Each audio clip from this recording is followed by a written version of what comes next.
3, 4.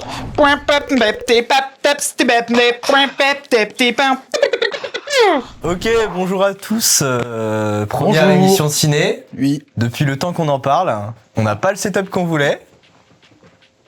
Ouais, yes. Allez, c'est bon, ça, putain. Donc en gros, l'émission ciné. Lundi ciné. Le lundi ciné, c'est une émission qui nous est venue parce que on aime bien tous les trois l'audiovisuel. Mais et du coup, on s'est dit pourquoi pas faire une émission de cinéma où on parle de cinéma avec nos points de vue. Alors vous inquiétez pas, ça va pas être un truc pompeux de merde à la France Inter. Ça va pas être un truc de Golemont non plus. Bon, ça va peut-être être un truc de Golemont, mais Et d'ailleurs aussi dans ce cas, on est tous fans de Zemmour, donc on va le suivre aux prochaines présidentielles, meet-up et tout, dans GTRP, dans GTA. dans la vraie vie, à l'Elysée et tout. Parce que c'est pas en live, hein. Ouais, c'est vrai. Donc bon. Après, on peut le laisser quand même. Oui, Ouais, peut-être. oui. C'est pas toi qui feras le montage. Bon, C'est une émission qu'on va faire régulièrement, c'est-à-dire tous les lundis. vous l'aurez tous les lundis ou toutes les 2 semaines, tous les... En tout cas, ça sortira lundi, quoi. Un lundi sur 2, quoi. Ou 8, peut-être. Ça dépendra. Pour chaque émission, on va proposer un thème, donc pas forcément un thème très cinéma, genre. C'est-à-dire, on va pas faire les films de science-fiction, les comédies romantiques. On va plutôt proposer des thèmes généralistes. C'est-à-dire Ah non, mais c'est vrai. Je suis pas d'accord avec la première phrase. Dès le début, je suis pas d'accord. Non, on pourra faire des trucs à thème si on veut. À thème de genre. Genre la science-fiction. On peut le faire si on veut. Oui, mais l'idée, c'est qu'on proposait plutôt des idées de genre l'argent, l'espace, des trucs comme ça, tu vois, non? Ah ouais, ok, ouais, si, ouais. C'est ce qu'on avait noté dans notre... Oui, C'est plus ou moins la même chose soit. après, ceci dit. Soit, c'est Bon, dans ma rien tête. n'est défini, rien n'est définitif. Non mais oui, si, t'as raison. On a changé Mais 4 fois de décor. Ça montre bien l'organisation qu'on fait. Même dans la propre émission, on n'est pas clair entre nous. Je sais toujours pas le concept. Genre, on va parler de quoi? De musique? Non, on va faire de la cuisine après. Vous avez écouté le dernier album de Hate Rookie? Super bien. Ah ouais. Peut-être que le décor viendra à changer au fur et à mesure des émissions. L'épisode avec Zemmour à l'Elysée. Ta gueule. Pour commencer, je propose qu'on fasse des petites actus de tout le monde. Racontez-moi un peu vos vies, ce qui se passe dans vos vies en ce moment et ce que vous avez vu en termes de films ou de séries en ce moment. En vrai, je vais vous parler. Non, dans ta vie déjà. Non. Qu'est-ce qui t'arrive?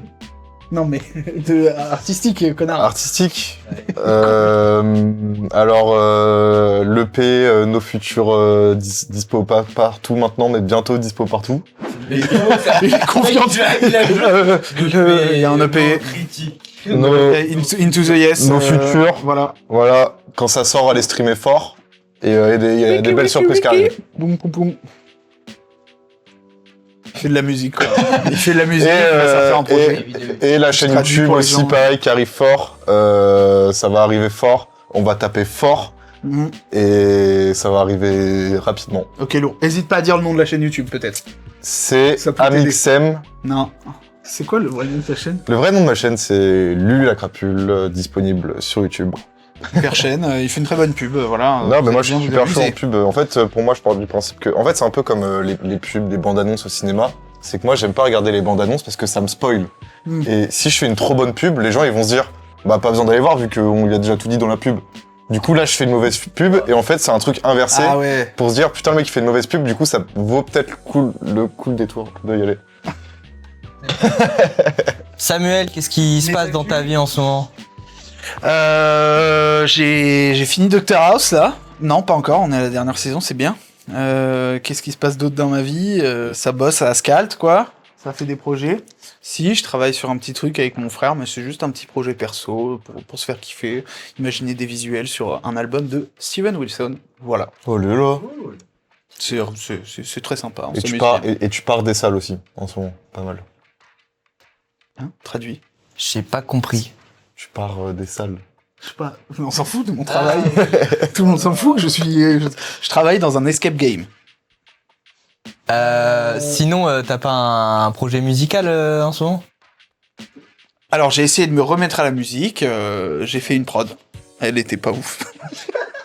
Bah, par contre, on en a fait une tous les deux qui était vraiment bien. C'était sympa. Sympa. C'est sympa. C'est pas la Sympa. photo de l'année. Sympa. Elle est bien. Ouais, elle est bien. Et toi, qu'est-ce que t'as comme news, mon petit gars? En ce moment, sur Scalt, il se passe plein de choses en termes d'organisation, de création de projets, etc. Donc, il y a plein de choses qui vont arriver sur la chaîne YouTube de Scalt, sur l'Instagram de Scalt, sur le TikTok de Scalt. Je vous mets tout là. 1, 2, 3, voilà. Peut-être que y aura un Twitter de Scalt aussi. Il s'affichera là ou pas. Peut-être, alors, soit. Faisons ça me va très bien. Donc dans le média de Scalt, plein de choses qui vont se faire, des interviews, des live sessions, des performances, des choses, même peut-être des fois du contenu divertissant autour des artistes qu'on veut toute la commune promotionner rémoise. de Reims. Voilà, c'est ça. La scène musicale de Reims. Ben, on peut commencer. Qu'est-ce que vous avez vu comme film récemment? Alors moi j'ai vu plusieurs films et je vais vous en parler de 2. En ce moment, je sais pas pourquoi, je suis hypé par les films français. Voilà, je regarde que ça. Très bien. Et j'ai beaucoup de choses à dire du coup sur les films français, c'est très cool. Et du coup le premier film que j'aimerais parler c'est Le Livre des Solutions De Michel Gondry. de Michel Gondry. Je le savais. Bah oui, bien sûr. Tu vérifiais que moi je le savais. Avec Pierre Ninet et tout ça. Très bon film, franchement c'est très drôle. La fin, je parle directement de la fin parce que c'est ça qui m'a le plus choqué en fait. La fin c'est une fin très artistique, très ouverte, donc pour ceux qui aiment bien les films où il n'y a pas vraiment de fin, je vous le conseille d'aller le voir, c'est très cool, ça fait réfléchir. Et j'aime bien un peu aussi la DA qu'ils ont pris, il y a beaucoup de passages en stop motion et tout. Et franchement, c'est très quali, c'est très bien fait, donc rien que pour ça, franchement, c'était un très bon film, j'ai passé un très bon moment dessus. Okay. Et le deuxième film que j'aimerais vous parler, c'est Une année difficile. Ouais, c'était... De Eric Toledano. Toledano et Olivier Nakache. Oui. Ça parle d'environnement, de tout ça un peu, donc c'est des militants qui militent pour l'environnement du coup, donc ils manifestent devant des aéroports, devant des trucs comme ça, quoi. Et pareil, c'est une bonne porte ouverte en vrai si on connaît pas un peu ce domaine de militer pour des choses et tout. Je trouve que c'est assez... Hein? Du militantisme. Ouais, voilà. Je trouve que c'est assez bien expliqué. Il y a quand même des trucs qui font très je fais des blagues sur la gauche, mais je le pense un peu quand même, tu vois. Normal. J'ai vu beaucoup de critiques sur ce film qui m'ont déglingué parce que c'était très insultant, misogyne. Il y a beaucoup de choses qui sont... tu sais, c'est un peu comme dans Barbie, tu vois, où ils font un film en mode c'est un film de gauche, mais en réalité, ça se moque de ça, tu vois. Ouais. Bah, il y a un peu un cynisme derrière. Voilà, c'est ça. Il y a quand même un bon cynisme derrière, mais je trouve quand même c'est une bonne porte d'entrée pour connaître un peu... Ouais, franchement, c'était intéressant et tout, c'était cool. Et du coup, il s'est fait déglinguer à sa sortie. Un peu, ouais. Ouais, bon, une année difficile pour une année difficile, hein. Ah, lol. Il a préparé depuis une demi-heure, ça. Ouais. Ah, sale bâtard, c'est même pas drôle en plus. Non, moi j'ai bien aimé. Allez. Je valide 100%. Ouais. Ok. Non. Donc voilà, malgré tout, je vous conseille d'aller voir ces films, parce qu'ils sont très sympas à regarder. C'est simple, c'est du film français, donc franchement, c'est... C'est chiant, quoi. Non, ça se consomme bien, moi j'aime bien, tu vois, c'est comme une bonne vidéo YouTube, quoi. Tu vois, ça se consomme bien. Toledano et Nakache, qui ont fait quel autre film français très connu? Bienvenue chez les Ch'tis. Non. Intouchable. Ah, j'étais presque. Intouchable. Ah oui, avec Bakri, l'excellent film avec Bakri. Oui, c'est vrai, pas excellent. Le sens de la fête avec Bakri. Oui, bien sûr. Qui est très drôle, mais avec une fin vraiment, j'ai pas envie de me tirer une balle dans le crâne. Et ben, je pense à la fin, ils sont tous contents, ils jouent du petit tambour et ils chantent. T'es en mode, c'est quoi ça? Bon. Mais voilà, bon, c'est pas les films de l'année, mais c'est des bons films à regarder quand même, je pense. Surtout le Livre des Solutions, en vrai, j'ai beaucoup plus apprécié le Livre des Solutions qu'Une année difficile. Je regarde. Pour le côté un petit peu plus philosophique, hein. Mais voilà. Petite anecdote, je rebondis sur son truc. Michel Gondry, tu connais son neveu? Quoi? Pas personnellement. Ah. Son neveu est quelqu'un d'un peu connu. Ok. On doit deviner, c'est un quiz? Je pense que tu connais le nom. Ouais. Quiz! Est-ce que c'est un réalisateur français? Pas du tout. Est-ce qu'il est français? Oui. Il fait des films français? Non. Il fait des films américains? Est-ce qu'il est dans l'audiovisuel ou pas? Non. Ouais. Ah, il est pas dans l'audiovisuel? Si. Il a participé à des films américains? Est-ce qu'il est d'air? Est-ce qu'elle est allumée la lampe à côté? Oui, elle commence à chauffer, mais je pense qu'à la fin de l'émission, elle aura commencé à faire des bulles. Ouais, celle-ci, elle marche pas du tout. Ah, j'adore. Non, du coup, c'est quelqu'un qui est dans le monde... Dans la musique? Oui. Ok. Un rappeur. Oui, Oh. Attends, c'est le neveu de qui qu'on cherche déjà? de Michel Gondry, avec sa C'est blanc. Oui, New Wave. non. Enfin, c'est dur ça. Depuis 2015. Ouais. Ça sort encore des trucs actuellement ou pas? Ah ouais. Un petit peu. Il a des actus. Hein. actuellement ou pas? Je crois, ouais, mais Ça marche pas très bien, ça. il a jamais été en grande victoire de buzz, et là il est un peu en perte de buzz, je pense, mais je sais pas, j'écoute pas trop. Est-ce qu'il a des tatouages? Ouais, je pense. J'ai pas Django comme ça, mais je pense oui. Non, pas du tout. Il fait des trucs un peu spéciaux. Ok. Qui les gens l'aiment bien? Non. Non. Oh. Mais c'est le cas. Il y a des gens qui aiment bien, qui sont dans le délire, et beaucoup de gens qui trouvent que c'est un golemon. C'est un bouffon, ouais. Bah, Selon toi, c'est un bouffon? selon moi, non, ça va, je trouve que les gens abusent trop. J'écoutais quand j'étais jeune. J'écoute plus beaucoup, mais... Est-ce que tu Il y a peux... quelques bons sons, hein, je trouve, il y a toujours des bons sons. De 2000 à 2010? Non, plus 2010 à 2020. Ok. Le JPK. Je pense qu'il a commencé, 2013, Il 2014, est connu 2015, quelque chose comme ça. à hauteur de Big Flo Oli ou à hauteur non. de... Non. Tu peux T'as déjà pas. À Flo hauteur Oli, de c'est le Davodka, top 5 des rappeurs les plus connus de France. Oui, à hauteur de Davodka? Un moins, je pense. Moi encore. Ouais. Il a fait des feats avec des bons rappeurs quand même ou Ouais. genre qui? Vald. Est-ce que c'est son meilleur pote là Ah, ils sont plus potes, je crois. Sucombe Blazadé? Non. Mais ils ont fité aussi. Grinch? Non. C'est vraiment pas du tout aussi connu que ça, Ok, mais vous d'accord. connaissez très bien. Enfin, toi, oui. Toi, je sais pas si t'as déjà écouté, mais je pense, oui. J'aime bien, moi. Je pense. Pas sûr, non. Et moi? Toi, je pense pas non plus. C'est vraiment c'est spécial, ce qu'il fait. Spécial. D'accord? C'est du rap. C'est Laylo? Non, il est pas aussi connu que ça. Non, du t'as tout. dit spécial, je pense. Ah, bien. Donne-nous un indice là. Non, donne pas d'indice. Oh. Le crew de. Non, mais donne pas d'indice. Ouais, je suis. Il est belge? Non. Parisien. Parisien. Ok, d'accord. Bah. C'est le neveu de Michel Gondry. On a tellement sidetrack. Ça son- fait une demi-heure qu'on est sur le coup. Ouais, mais c'est marrant. Vald Prime. Style Vald Prime. Enfin, pas vraiment. Oh mais- putain, Bifty. Oh, Quel enfer. Ah, j'aime pas du tout. oui, je sais que t'aimes pas. Enfin, je trouve ça marrant des fois, mais bon. Ouais. Oui, bah c'était marrant quand on avait 15 ans. Je pense qu'il y a un ou deux sons, je pourrais toujours les écouter en kiffant. Ça s'arrête là. Est-ce que t'as une reco en termes de série? Ouais. Nudes. Ah non, on n'a pas dit. Oui, ok. En termes de série pour enfants et adultes, genre? Tout public. Peut-être c'est ça. Enfin, pas forcément tout public, mais. Pas pornographique, quoi. C'est... Voilà. C'est pas Non, tout ce qui est porno, on a dit C'est qu'on pas- faisait pas dans non, l'émission. c'est pas- On faisait dans ça- l'émission. Alors, pour la petite anecdote, Lucas, c'est un énorme consommateur de porno. Énormément. Presque accro. Il a commencé avec les magazines quand il était très petit, Oui. et puis ça a évolué forcément avec Internet, hein, on est la génération Internet. Du coup, une série Nude, Bah, qu'est-ce que c'est? Nudes, Ça parle de... alors, ça parle, en gros, c'est une série comportant 3 petites séries. En gros, il y a genre 9 épisodes et 3 épisodes, ça parle d'un personnage différent, etc. Avec sympa, des ça. contextes différents. Le seul point commun, c'est tout ce qui est cyberharcèlement / revenge porn. Et ce qui est intéressant, c'est que du coup, on peut voir différentes visions sur le même sujet, avec des personnages différents, des vies sociales différentes, etc. Et c'est très très intéressant, c'est très stylé aussi, il y a vraiment des plans qui sont beaux. Donc voilà, il y a un peu un mood à Euphoria de temps en temps quand ils sont dans des soirées. Bon, moins poussé qu'Euphoria, attention, hein, mais il y a une petite patte que j'ai retrouvée que j'ai bien aimée. Donc voilà, je vous conseille. Je sais pas si c'est dispo où, mais je vous conseille de regarder. On a bientôt fini là. Ça me fait chier en fait. Là. Non, je rigole les gars. Est-ce que t'as une reco de chaîne YouTube? Si t'en as pas, c'est pas grave. Non. Bon, bah, très bien. Moi j'ai une reco de chaîne YouTube moi. Ok. Bah, commence par film ou série ou comme chaîne YouTube, comme tu veux. En fait. Fais dans l'ordre que tu veux, d'accord? En film, Ouais. j'ai regardé Teenage Apocalypse Trilogy. C'est une trilogie. nom, ça, déjà. C'est 3 excellents films, attention. En fait, c'est dans les années 90, un réalisateur qui s'appelle Greg Araki, qui a fait quelques épisodes de 13 Reasons Why, pour vous donner, voilà.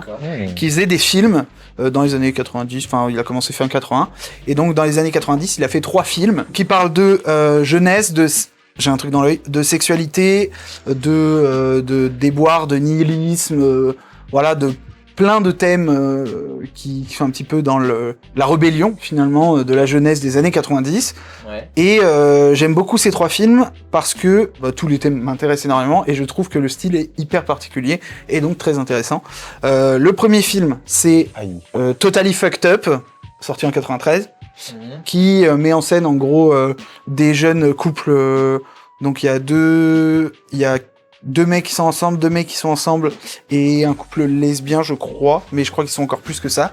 Et donc c'est une sorte un petit peu faux documentaire. Enfin, il y a un côté un peu mis en abîme dans le truc où t'as un des personnages qui filme un peu ses potes qui racontent des trucs. D'accord. Et en gros, ça parle de cette jeunesse un petit peu délaissée, avec aussi beaucoup de la peur du sida, etc., des trucs comme ça. Ils ont des histoires de couple, machin, ça s'embrouille, voilà. Ça finit en général pas super gaiement. Et très bon film, j'ai beaucoup aimé l'esthétique. L'esthétique classique des années 90, avec un côté hyper crasseux à l'image que j'aime bien. Et Toi, t'aimes bien la crasse de manière j'aime bien générale. tout ce qui de est toute façon. dégueulasse, voilà. Tout ce qui est sale. Voilà, exactement. Donc, Totally Fucked Up, très intéressant, un petit peu, il y a des petits passages un peu difficiles à regarder, mais concrètement, c'est très bien. Ensuite, il a fait The Doom Generation, donc 2 ans plus tard, en 95, qui traite à peu près des mêmes sujets, mais qui a un style radicalement différent. C'est beaucoup plus... Enfin, il y a un peu d'absurde, il y a un côté presque cartoonesque dans les situations, c'est très comédie. Et donc, pareil, c'est l'histoire de un couple... une meuf et un gars qui se baladent en bagnole, qui tombent sur un autre gars, une soirée ou je sais pas quoi, qui les rejoint dans la bagnole et qui entraîne plein de péripéties et de situations complètement barrées. À la dernière scène... En fait, ce que j'aime beaucoup avec ces films de Greg Araki, c'est qu'il adore faire un truc, c'est faire n'importe quoi, donc c'est complètement nihiliste comme réalisation, mais j'adore. Mais il y a quand même des plans magnifiques, hein, c'est très très léché. Mais en gros, il aime trop mélanger des... Genre, t'as une scène comique, très marrante, et genre 2 secondes après, une scène absolument affreuse, horrible, super déprimante. Et il aime bien, il mélange comme ça, il jongle avec. Même des fois, t'as des scènes où genre, un moment, je sais plus c'est dans lequel des trois, mais t'as 2 personnages au téléphone. D'un côté, c'est très marrant, et de l'autre côté, le personnage vient de vivre une situation affreuse et en méga bad. Enfin, c'est vraiment, c'est très bizarre. Mais The Doom Generation, j'ai trouvé ça sympa, mais un petit peu trop dans le délire edgy qu'il y a dans les 3 films, qui est très bien géré. Mais là, j'ai trouvé ça peut-être un peu too much dans la rébellion. C'est hyper chiant la plante. Ouais, j'imagine. C'est insupportable. Je me la prends dans la gueule constamment. Voilà. Mais en fait, je te vois mal, quoi. Du coup, Oui, c'est je regarde. c'est pas grave, mais ouais. Donc The Doom Generation, c'est celui que j'aime le moins des 3. Ok. Et je préfère c'est le deuxième. C'est le deuxième. Totally Fucked Up, c'est le premier, et j'aime bien l'aspect assez réaliste du truc, je trouve que ça marche très bien. Okay. Et le troisième, je termine vite, c'est Nowhere, qui est mon préféré des 3, qui garde cet aspect complètement surréaliste, voilà, c'est ça le mot que je cherchais, du second. Ils ont rien à voir, les 3 films, les uns des autres, c'est juste une trilogie dans les thèmes, etc. Mais c'est pas les mêmes personnages, c'est pas les mêmes situations, c'est pas les mêmes, ça n'a rien à voir. Donc tu peux regarder n'importe lequel des 3 sans problème.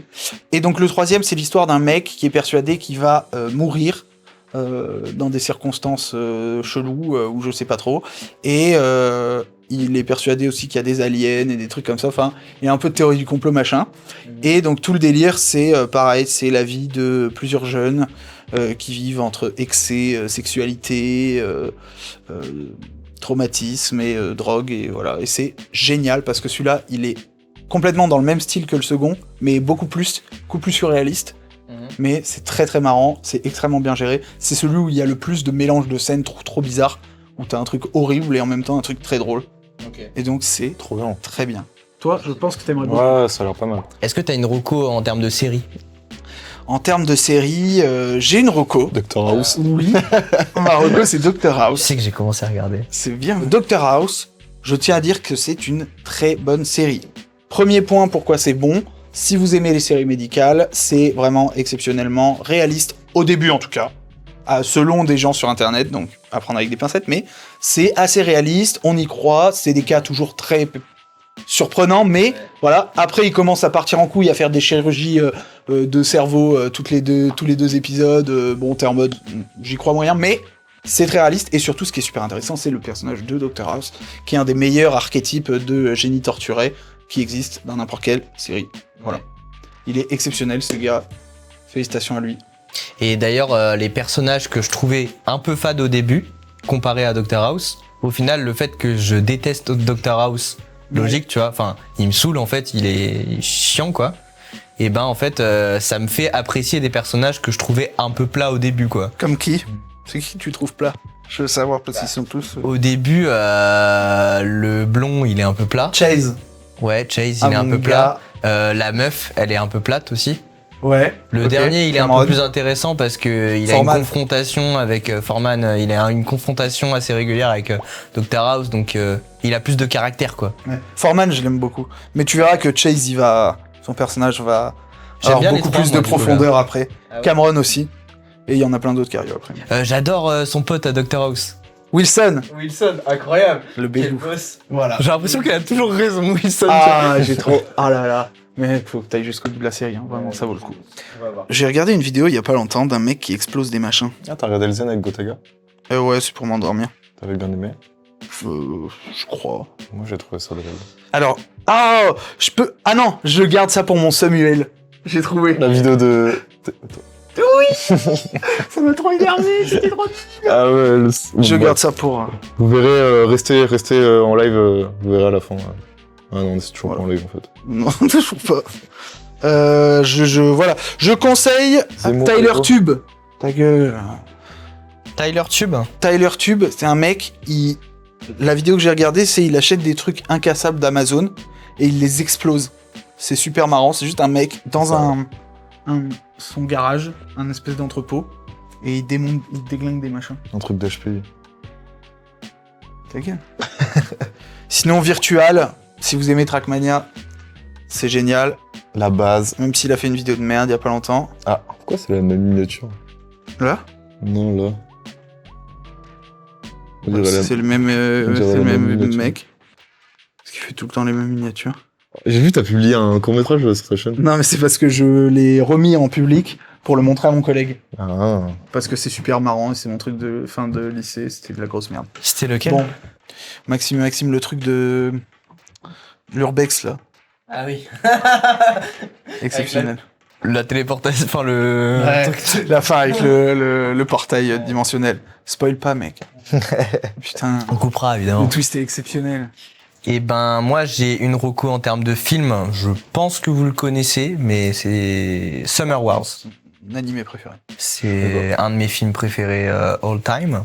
En gros, c'est une espèce de famille qui est un peu chaotique dans son fonctionnement, qui essaie de ressouder les liens. Et en gros, dedans, il y a un petit génie du jeu vidéo qui est très fort dans un monde parallèle. Monde virtuel. Un quoi. monde virtuel, voilà, qui fait en gros toute la société. C'est comme si les infrastructures, l'électricité de la ville était gérée par ça, le fonctionnement des lampadaires, enfin en fait tout est géré à Internet. partir de ça. C'est tout Internet, genre comme si c'était un seul grand métaverse bizarre quoi. C'est ça. Mais même ça gère des infrastructures que normalement c'est pas censé gérer quoi, tu vois. Les feux routiers, les trucs comme ça, tu vois. Et même la radio, la météo, etc. Enfin tout est géré par ça quoi. Et du coup tout le monde va dans ce second monde virtuel et dedans tu peux faire à peu près tout ce que tu veux. Mais le problème c'est que il y a un hacker qui commence à détruire un peu des parcelles de cet univers, qui commence à foutre la merde, qui commence à tuer des gens dans des zones où il n'a pas droit de tuer des gens, par exemple. Ça alerte au moins un des personnages de cette famille, qui est un petit jeune qui a 15 ans, et qui du coup va essayer de combattre ce monstre. Et au fur et à mesure, il y a toute une histoire qui traîne autour de la famille et un peu un effondrement de notre société moderne juste à cause d'un hacker, tu vois. Et en fait, c'est hyper intéressant C'est un parce film que du coup ou une série d'animation? c'est un film d'animation. C'est réalisé par Mamoru Hosoda, qui a réalisé Ameyuki, les enfants loups. La traversée du temps peut-être. Ouais, non mais Ameyuki on l'avait vu. Et en fait, c'est un film hyper touchant et hyper bien fait en termes de même les scènes d'action, c'est hyper joli, même tous les décors japonais, etc. C'est hyper joli, c'est hyper cool. hyper contemplatif, mais en même temps, ça sait être très impressionnant quand ça doit être impressionnant. C'est hyper touchant, l'histoire de la famille, et c'est un des films que j'ai préféré voir dans mon enfance, et c'est probablement un des films que j'ai vu le plus. Donc voilà, je vous conseille Summer Wars, c'est hyper bien. En série, il y a Beef, j'ai beaucoup aimé, mais je crois que j'en ai déjà parlé à vous. Mais en gros, c'est un mec qui rentre dans une meuf en voiture. Oui, les deux sont en voiture. Elle se vénère. Je crois qu'elle course le gars. Je sais plus, ils se poursuivent un peu en bagnole. Ils se poursuivent un peu en bagnole, et à un moment, ils se séparent, tu vois. Et voilà. Et donc, ils sont ultra vénères tous les deux.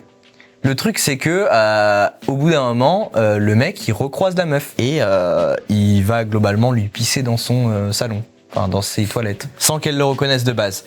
Et à partir de ça, ils vont commencer à se faire une petite guéguerre l'un l'autre au fur et à mesure. Ils vont essayer de se rentrer dedans, quoi. Le truc, c'est que ça se concentre principalement sur ces deux personnages-là, mais ces deux personnages-là, ils ont des histoires ultra différentes qu'on suit tout autour de l'épisode. Et en gros, à chaque fin d'épisode, ils se re-rencontrent et il y en a un qui fait une grosse connerie à l'autre. C'est quoi, c'est une sitcom ou c'est... Non, c'est une série. Comico, enfin c'est un... Ouais, comico-dramatique, on va dire. Et en fait, c'est juste... en fait, ils ont des vies de merde, tous les deux. Et leur seul moyen de décharger un peu de cette vie de merde et d'être un peu naturel, c'est de foutre une grosse branlée à l'autre. Ouais, c'est vraiment hyper marrant. Il y a plein de trucs où tu te dis c'est trop marrant, et en même temps c'est en bâtard, et en même temps tu compatis pour les personnages parce qu'ils ont vraiment des vies de merde, et voilà, c'est hyper bien. Voilà, c'est Marocco. Et sinon, Marocco YouTube, c'est Very Own Son. C'est un mec qui fait du storytelling autour du jeu vidéo. Et en fait, il explique plutôt les procédés narratifs des jeux vidéo et les symboliques, les trucs comme ça. Et c'est hyper bien. Il a pas beaucoup d'abonnés. Il vient de lancer sa chaîne. Les vidéos font 20 minutes, t'as l'impression qu'elles font 1h30. C'est hyper bien, c'est très très bien rythmé, les musiques, tout est bien calé. C'est pas Golemont, genre c'est pas une espèce de hype sensationnaliste, je sais pas quoi. Non, c'est juste de l'explication claire, sans pour autant simplifier son discours, mais sans pour autant baratiner, quoi. Tu vois, c'est vraiment. trop bien. On sent que le mec il connaît son sujet, quoi. C'est quoi le nom, t'as dit? Very Own Son. Ok. C'est en 3 mots. Very Own Son. Voilà. Ok. C'est hyper bien. On pourra l'afficher là. J'aime bien faire des trucs avec les doigts là. J'aime bien le truc là. Boop, boop, boop. C'est pas mal. Putain, c'est hyper bien. Ils ont fait même le...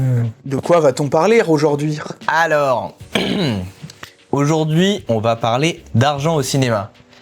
Alors, j'ai fait une petite introduction rapide. Donc l'argent au cinéma, c'est pas souvent utilisé comme un thème principal, c'est plutôt un moyen facile de poser une situation ou de créer des problématiques. C'est la facilité par excellence. Il y a une situation initiale, le personnage est de classe moyenne en général, il a une problématique, il doit régler une grosse somme d'argent, et son aventure, ça sera autour de la recherche d'argent, etc. Mais la plupart du temps, c'est un but et c'est pas un objectif final. L'objectif final, ça va plutôt se tourner autour de se comprendre lui-même, trouver l'amour. Est-ce que tout le monde fait pareil à ce niveau-là? Non, parce que c'est assez varié en fonction des films, la façon dont le thème de l'argent est traité et utilisé. Thune?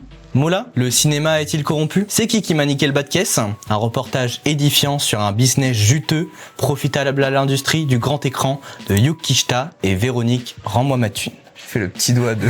Rends-moi ma thune. Tu pourras mettre un générique de...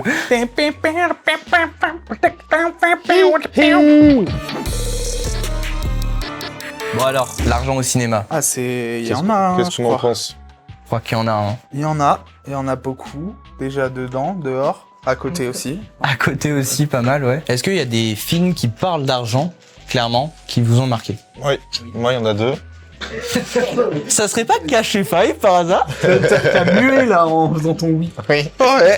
Ouais, Cash et Five pour... Ok, d'accord, je m'y attendais pas. Parce que... Ouais, Cash et Five, du coup, c'est 2 films français, encore une fois. Voilà, on n'oublie pas ce que j'ai dit en début du live. C'est toujours pas un live, c'est une vidéo encore une fois. Ouais. Et ouais, non, c'était... Des films de merde d'ailleurs. Non, en vrai, Five pour moi. Deux films de merde, du coup. Ouais. Five pour moi, même si c'est pas le film de l'année, c'est quand même un classique du cinéma. Oula, ah ouais, quand même. Ouais, ça lâche les terres. Non, mais classique dans le sens, pour moi, Five, c'est un des meilleurs films français en termes de divertissement que tu peux regarder, tu vois.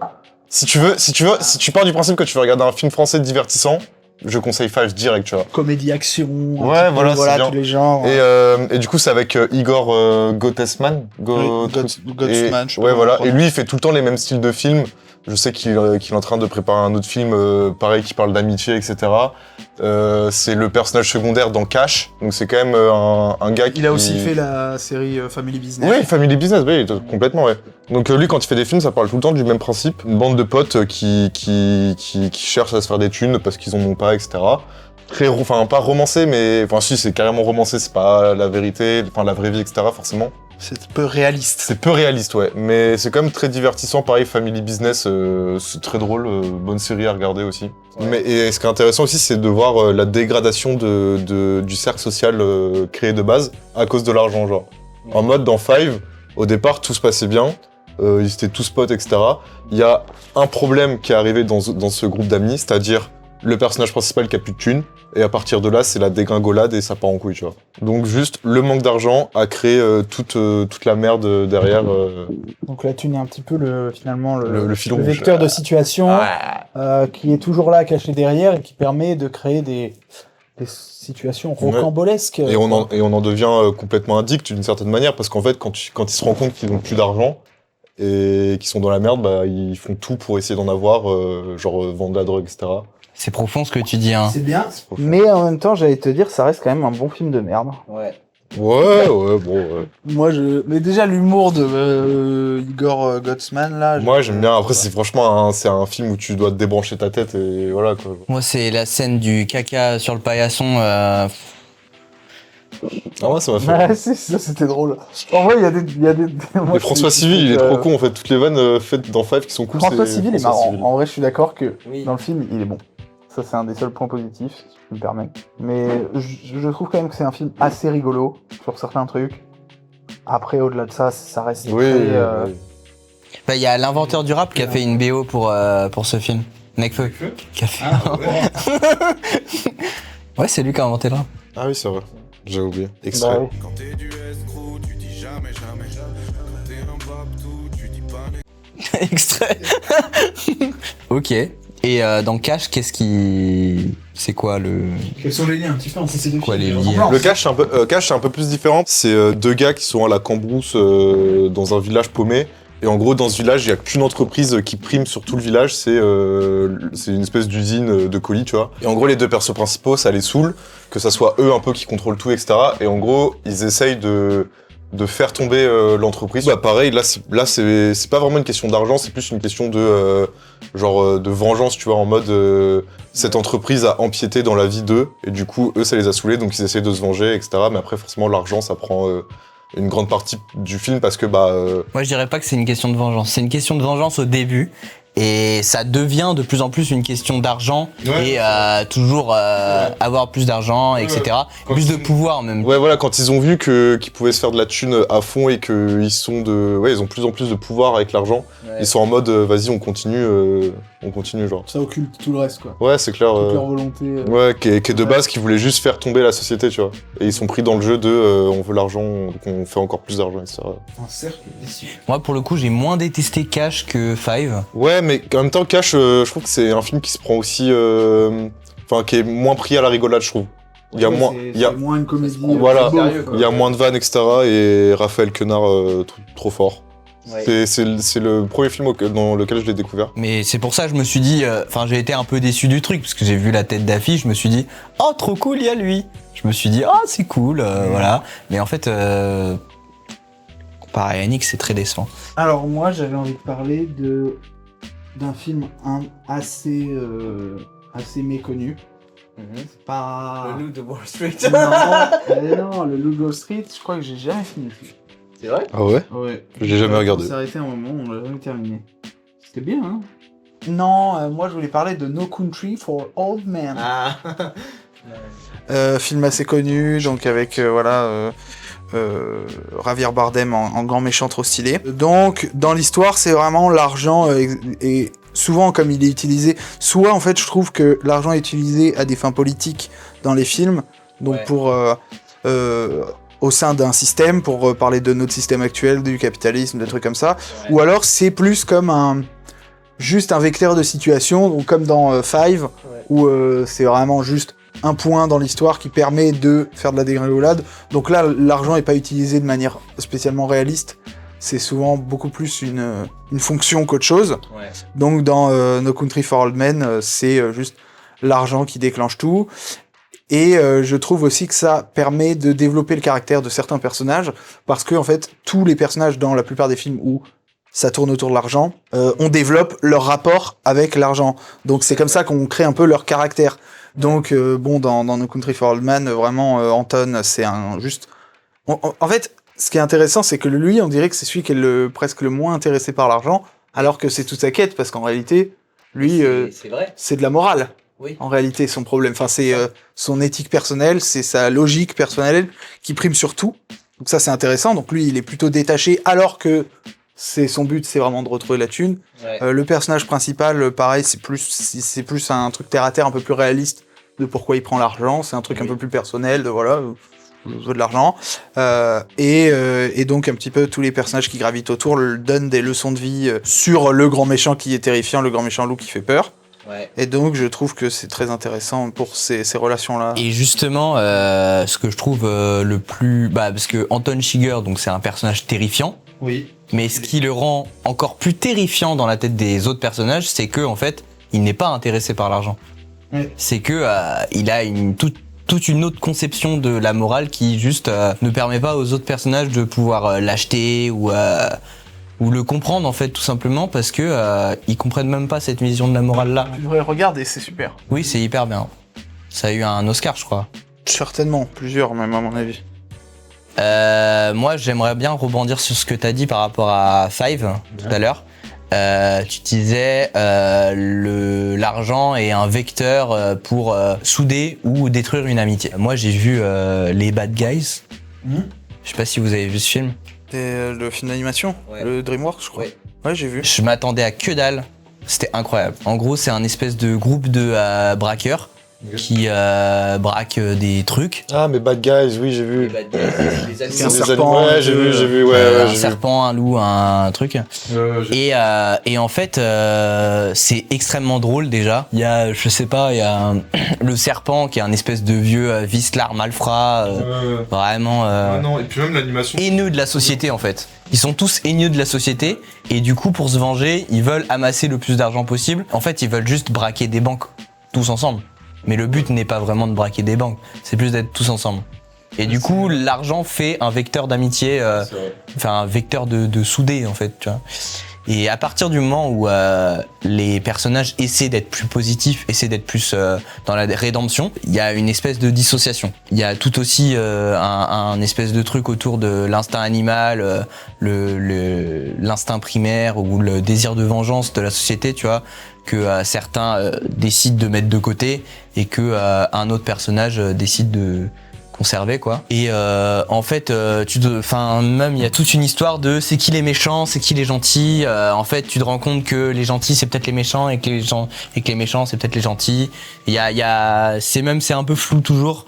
Et même la fin laisse une fin ouverte un peu floue, genre en fait on est gentil mais en fait pas vraiment, on vous encule quand même quoi, tu vois. Je sais pas, le film est hyper bien, hyper dynamique, hyper bien construit. Je sais pas, moi ça m'a fait ressentir des Moi émotions. j'ai trouvé ça sympa mais vraiment sans plus. En fait, de toute façon, c'est mon problème avec tous ces films avec un peu cette même structure, ce même délire d'une bande qui braque ou qui fait des choses comme ça et qui ensuite tout un truc de trahison, d'amitié, de machin. Souvent, ce qu'on retrouve là-dedans, c'est que c'est de l'analyse trop en surface de ces thèmes-là. Et en fait, du coup, ça manque d'intérêt parce que ça manque énormément de réalisme dans le développement, dans le sens où l'argent, c'est la boucle, il y a aucune analyse un petit peu plus globale de comment fonctionne l'argent et qu'est-ce qui fait que ces personnes-là, elles ont été dans ces situations qui les ont fait aller dans ce sens-là. Et du coup, en fait, même dans les trucs un peu philo, un peu de ce genre de film, c'est que c'est vraiment de la surface, quoi. C'est un acte mauvais te définit, ce qui t'a défini dans le passé, ce qui a fait toi quitter, tu vois, qui fait... qui définit les actions que tu fais actuellement. Le déterminisme social. Voilà, et donc je trouve ça quand même dommage, ce genre de film. Évidemment, c'est un DreamWorks. Oui. Ça allait pas aller évidemment extrêmement que loin. voilà. Mais c'est vrai que du coup, j'ai souvent un gros manque d'intérêt sur ces films-là, parce que, à part la surface de ça c'est méchant, ils font ça, et en fait non, et ce personnage il est peut-être copain avec les méchants finalement, et c'est toujours des trucs tellement fades. Que j'ai toujours du mal. Après, j'ai trouvé ça sympa, j'ai trouvé ça marrant. Bon, pour aller dans un truc un peu plus complexe éventuellement, est-ce que vous avez vu The Big Short? Ouais. Ah, donc tu l'as vu récemment d'ailleurs? Ouais, il y a peut-être quelques mois. Oui, parce qu'il y a, je sais pas, il y a quelques mois, je t'ai demandé et tu l'avais toujours pas vu. Je l'ai vu il y a quelques mois. Je te l'ai reconseillé. Qu'est-ce que t'en as pensé? The Big Short? Ouais. Franchement, bien. En fait, si, c'était bien, bien. Moi, il y a un truc dans ce film que j'aime beaucoup, c'est vraiment le mélange de genres, encore une fois, l'aspect comique. Ouais. Je trouve qu'il fonctionne très bien. Ouais. C'est bien rythmé, c'est hyper marrant. Tous les passages d'explication de la bourse, je trouve que c'est très très drôle. Voilà, c'est très marrant. Ouais.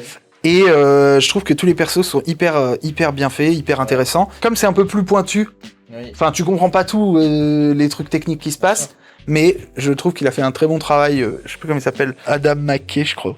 McKay, c'est son nom de famille. Lui, il aime trop faire des films de ce style-là un peu. Et là, pour le coup, j'ai trouvé ça très clair dans ce qui se passe. Tu suis tout le temps, et c'est quand même déjà une belle prouesse.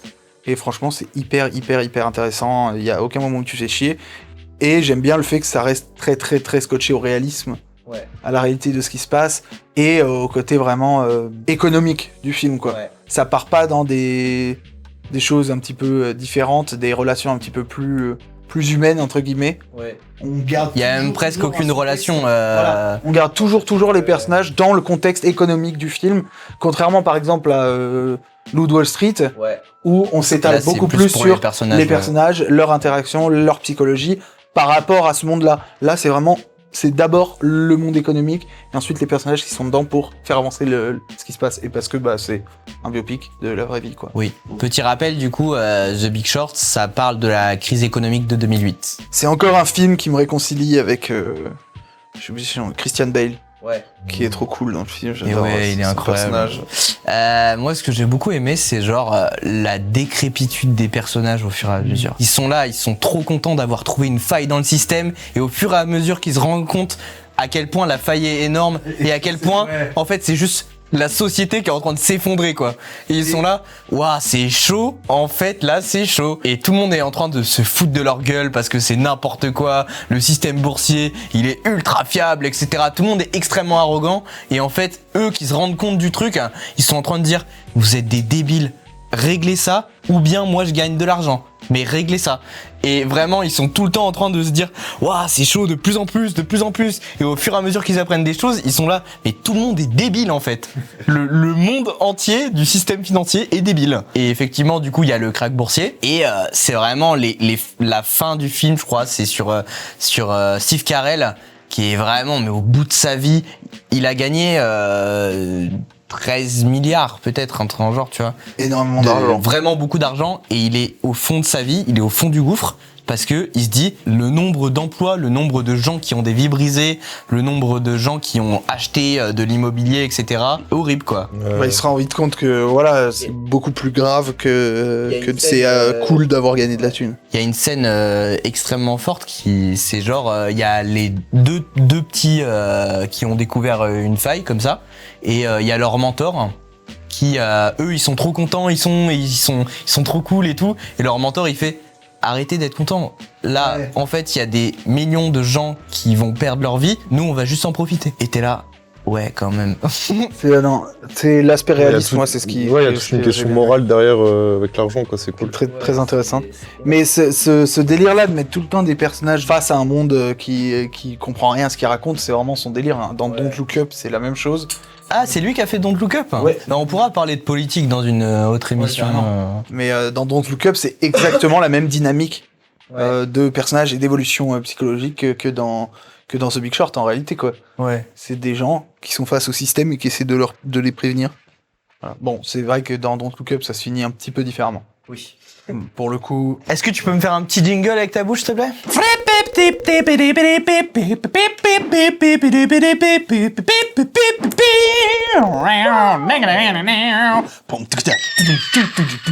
Solo de batterie après.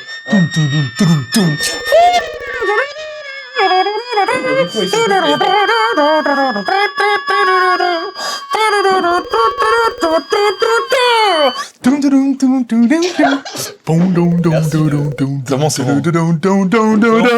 Yes, c'est bon. Ok. Il y a pas trop longtemps, j'ai regardé Emily in Paris. Je suis très en retard. Et je me suis dit qu'il y a un truc très bizarre. Emily, en fait, c'est une pauvre riche. En gros, elle est censée être fauchée, vivre dans une chambre de bonne. Mais en fait, sa chambre de bonne, elle est grande. Emily, elle s'habille constamment en habit de luxe. Juste devant Universal, en plus. Devant Universal. Tranquillou. Elle traîne avec des acteurs hyper connus, hyper bizarres. Dans le cinéma, en fait, quand l'argent, c'est pas le sujet principal, l'argent ou le manque d'argent, c'est plus souvent suggéré qu'autre chose. La problématique principale, ça omet complètement le travail et la répétitivité de l'obtention de l'argent. On part du principe que c'est implicite dans la tête du spectateur, que le personnage a travaillé pour obtenir de l'argent et que, en gros, il a à peu près assez de thunes dans sa vie pour vivre bien et acheter ce qui peut lui être utile dans une certaine limite, évidemment. En même temps, ça aurait été un peu chiant que dans Little Miss Sunshine, par exemple, la famille, elle aille en jet privé au concours de Little Miss Sunshine et que juste, ils arrivent 2 jours en avance, quoi. Peu d'intérêt au Il film, quoi. y aurait plus trop de problématiques, quoi. C'est déjà pas ouf. De quoi? Hein? Ouais, t'es un bouffon, toi. Une des raisons pour laquelle on peut s'identifier aux personnages, c'est qu'ils sont à peu près au même niveau de vie que nous. Mais le cinéma américain, il a un peu tendance à s'affranchir légèrement de cette tendance. Ça influence le cinéma mondial. Donc en gros, tout le monde fait ça. En gros, avoir un beau décor, de beaux habits, de beaux appartements, c'est bien, c'est joli, mais ça avait un peu cassé notre image réaliste de la vie d'un personnage. C'est plus dur du coup dans ce contexte de croire aux problématiques réelles du scénario. En gros, tout ça, ça vient d'une idée et d'un idéal que le cinéma américain semble croire et qui banalise au fil du temps que la réussite et le bonheur vient de la beauté, le succès, la richesse et la surexpression de soi. Toutes ces valeurs sont en contradiction avec le réalisme qu'on est censé avaler quand on nous présente une situation de personnage de classe moyenne ou prolétaire comme nous. Vous êtes des fils de pute. Parce que le problème, en dehors de niquer le réalisme de temps en temps, ça nique aussi la suspension d'incrédulité. Si c'est si stupide de cette façon de représenter l'argent, pourquoi les cinéastes ils font ça? Premièrement, un décor un peu riche et grand, c'est toujours joli à l'image. Et c'est toujours plus agréable de regarder un film avec des environnements riches et différents qu'on peut avoir l'habitude de voir dans nos vies de tous les jours. Perso, j'ai jamais été dans une réception de château avec des coupes de champagne, donc mon cerveau il va forcément se dire tiens, quelque chose d'inhabituel, je vais être attentif pour comprendre cet environnement. Ça va, c'est basique, on va te faire ça. Avance. Ouais, je suis pas sûr, hein. Le public rémois aura du mal à s'identifier. Puis même de manière générale, genre les rues dans les films ou les séries américaines, genre c'est hyper joli tout le temps. Nous, nos rues en France, elles sont sales, sont moches. Et souvent, il y a des tags racistes au mur. Donc, c'est pas ouf, quoi. Bon, tu me diras, dans les villes américaines, il doit y avoir des tags racistes aussi. Ah oui, je pense un petit nombre. Ensuite, la richesse comme symbole de réussite, c'est profondément ancré dans l'état d'esprit représentatif américain. Et c'est même un des piliers du capitalisme. Représenter un environnement pauvre sans forcément que ça soit le sujet du film et imaginer qu'il y a un bonheur dans un environnement pauvre, c'est inconcevable dans notre société. Parce que la norme de l'imaginaire du bonheur actuellement, c'est le matérialisme. Donc on a une espèce d'idéal de la starification, avec des discours de réussite par la réussite financière et le mythe du self-made man. Et tout ça, ça vient pas aider la vision du bonheur non capitaliste en fait. Pour finir, c'est par habitude du spectateur de voir des films avec des personnages riches dans l'idée qui n'est pas surprenant. Vous voyez, parce que le cinéma américain a gagné. Et du coup, il a imposé cette norme de pas se poser la question de savoir dans quel mode de vie vient se développer son personnage. Peu importe son niveau de vie réaliste. Mais alors, pourquoi c'est un problème et comment s'en sortir? Jingle. Déjà, c'est un problème parce que ça inscrit dans la tête du spectateur que cette vie est possible en tenant compte de leur situation. Ou mettre le travail aussi, ça vient juste faire penser que seul le temps libre peut être sujet à des aventures ou des sensations fortes. Ou même du bonheur en fait. Ça conforte une pensée de droite, suggérant que travailler est un moment à passer pour gagner de l'argent et gagner de plus en plus. L'argent, c'est destiné à consommer plus pendant son temps libre. Et du coup, on a moins de temps libre pour plus d'argent. Et du coup, ça vient inscrire dans la tête du spectateur que le travail, c'est une souffrance et que son seul intérêt, c'est de prendre le plus d'argent possible, quitte à prendre un travail désagréable pour ça. Parce que dans la vraie vie, le travail, c'est ce qui vient prendre une grande partie de tes journées, pour de vrai, et ça serait fou de résumer une vie à simplement une histoire de succession de grandes émotions qui s'enchaînent. Bah non, des fois on se fait chier, il y a des moments de travail, ça prend tellement d'énergie que c'est difficile de rester en forme pour le reste de ta journée en fait. Et du coup, juste ton temps libre, tu le passes à essayer de te reposer. Et juste, c'est pas forcément des moments de situation forte ou de bonheur. La solution, c'est peut-être pas de compter sur le cinéma mainstream qui pense pas à ces problématiques, tout en essayant d'être réaliste. Il y a plein de films, à l'inverse, qui essaient de montrer des vraies problématiques de la vie réelle et montrent une façon d'accéder au bonheur un peu différente. Ou au moins une façon de se sortir du malheur autre que le matérialisme. Mais en général, ce que je préfère personnellement, c'est plutôt les films où le personnage atteint une grande fortune pour tomber de haut, parce qu'en fait, c'est vraiment pas ça qui rend heureux.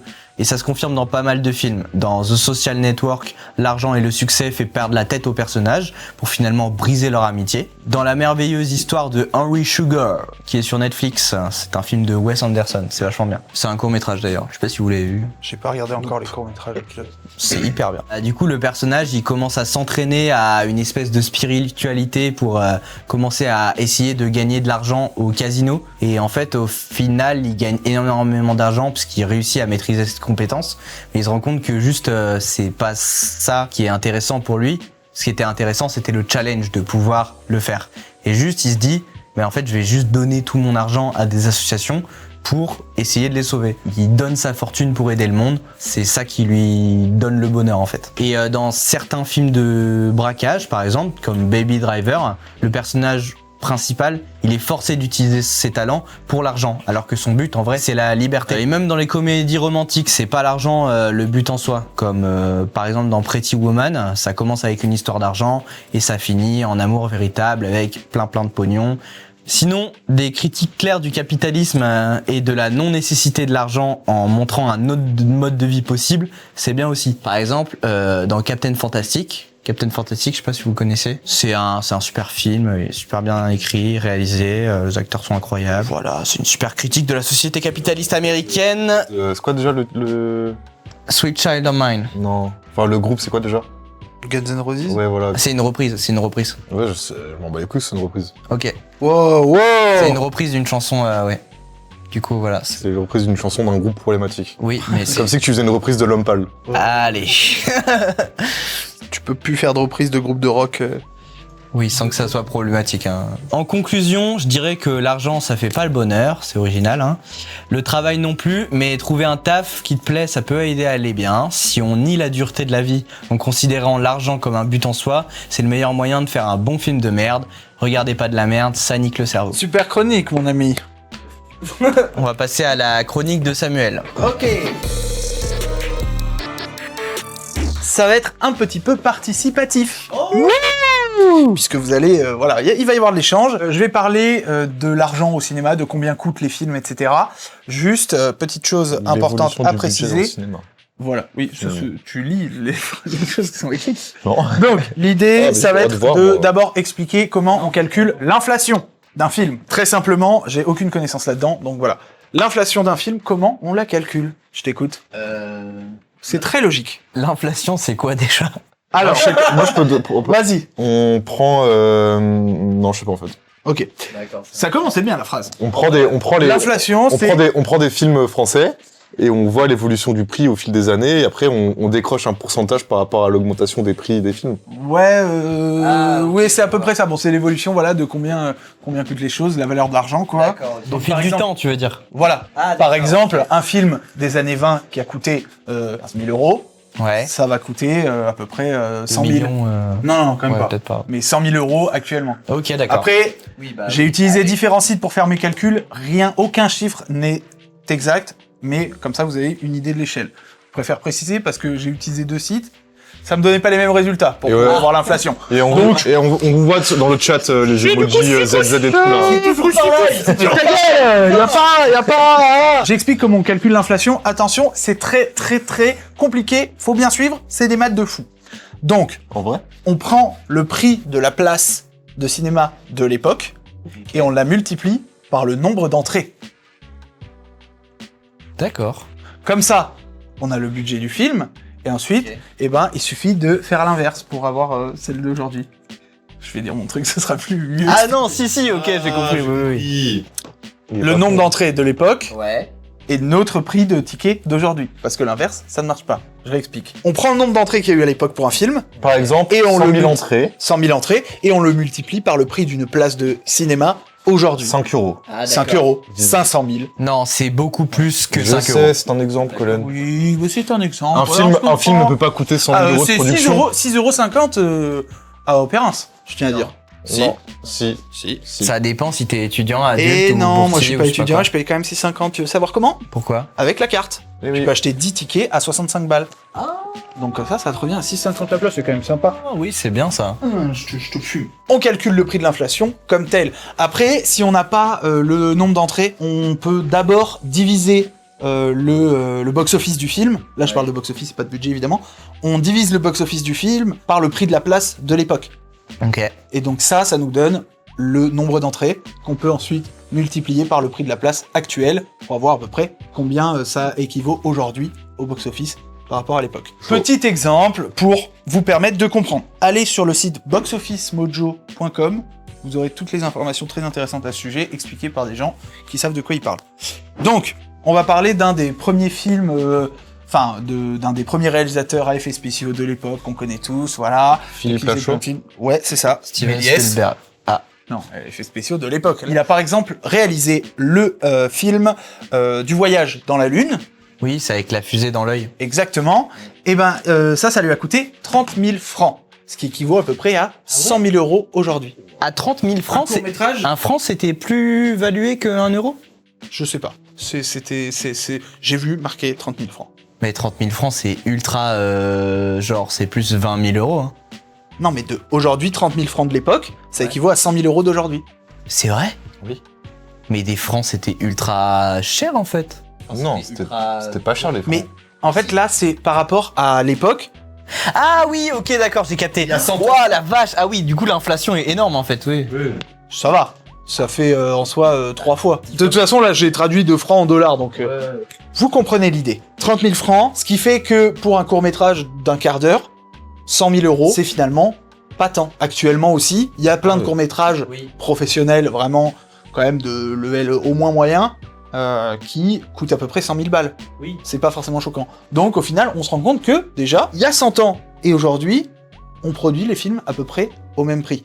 Là, c'est Méliès, donc c'est vraiment au tout début. Il y a eu une évolution évidemment qui fait que la situation actuelle et celle de Méliès sont un petit peu différentes, Ouais, bah, mais vous comprenez l'idée. Donc, Il y a eu des trucs entre-temps, 2 trucs... Toi, t'étais plus vers l'Allemagne, du côté de l'Allemagne, ouais. Ouais, je m'en rappelle. T'étais dans un truc, un délire comme ça, je ouais. vois pas trop, mais ok.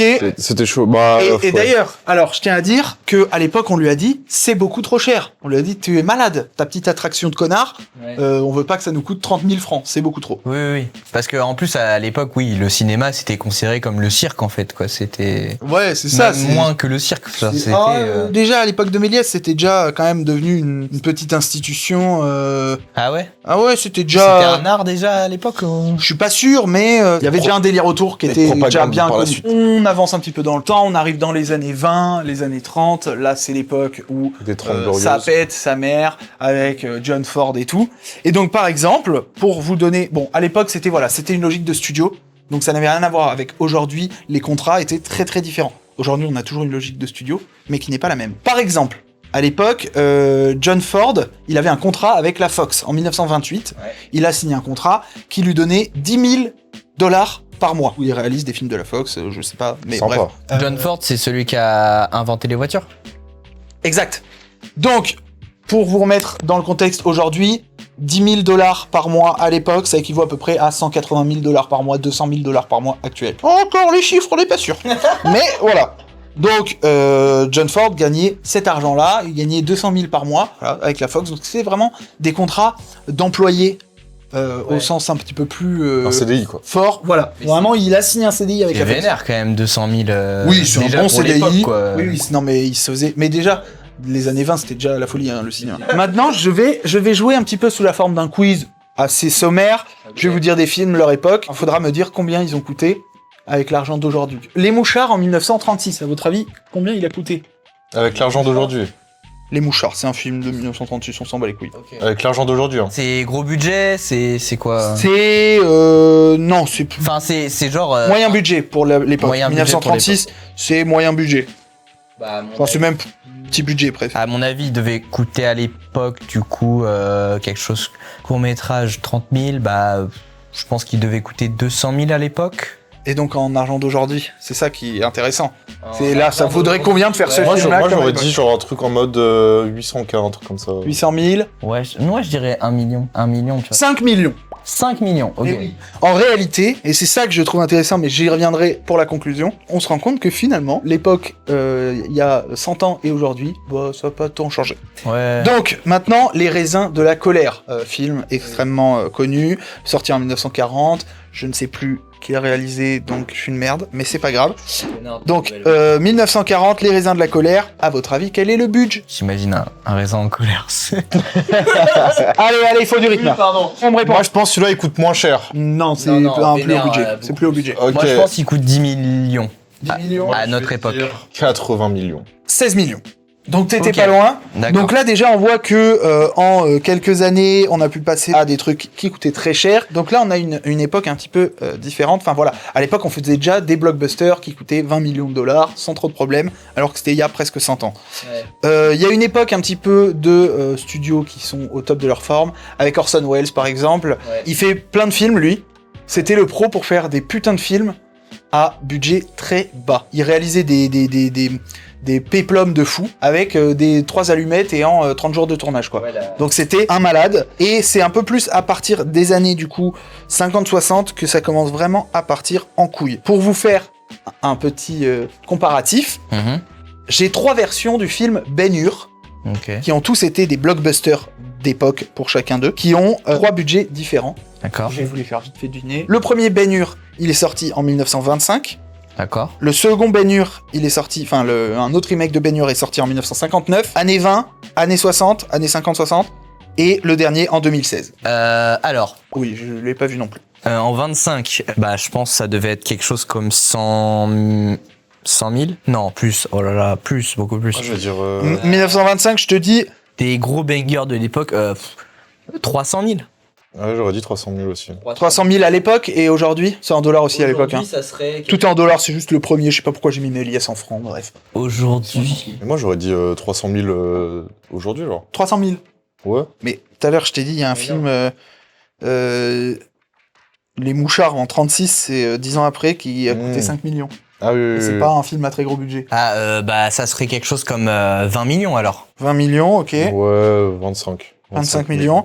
On est à peu près à 70 millions actuels. Donc, le premier Ben-Hur sorti en 1925, c'est-à-dire il y a 100 ans, a coûté quand même 70 millions actuels et a coûté déjà à l'époque 4 millions de dollars. Ah Nous oui, avons d'accord, ensuite le Ben-Hur de 1959, donc les années 60, un petit peu plus récent, on commence Ouais. déjà à voir des nouvelles têtes arriver. Plus de budget déjà. Ton gars, Ford, là, il était payé 200 000 par film ou c'était un contrat CDI genre Par mois. par mois oui, Par ok. mois. John Ford, années 20, 30, 40, qui gagnait 10 000, donc 200 000 par mois. Petite dédicace à John Ford d'ailleurs, s'il passe par là. Hein. Je suis pas sûr que c'était un gars très sympa, je sais pas.